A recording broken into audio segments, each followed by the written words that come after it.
فين الحكومة؟ حكومة غائبة. تيجي تقول الحكومة وهي غائبة متعمدة.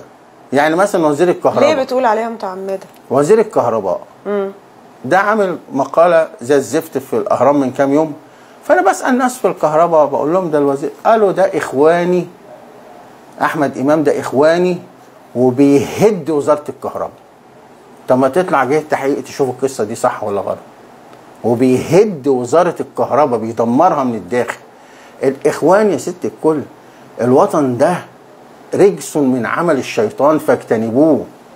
ما بقول لك الحكايه مش حكايه اخوان، الحكايه حكايه ست جوان. المظاهرات بتاعتهم غانا غانا كلنا غانا، بيكرهوا الوطن كراهيه تحريم. حول الله. ما فيش حاجه. الوطن ده لما تيجي تقول وطن جسمه اشعر زي تسلم الايادي كده. بتعمل لهم ارتكاريه.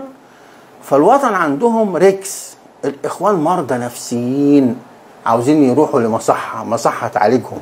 كل عقد الدنيا فيهم، بيكرهوا نفسهم. بدأ يكون عندهم شعور بالهزيمة. انت شايف يعني وصف لي كده التقل في المشهد دلوقتي، الاداءات اللي بيعملوها. لا، هم بيتهزموا.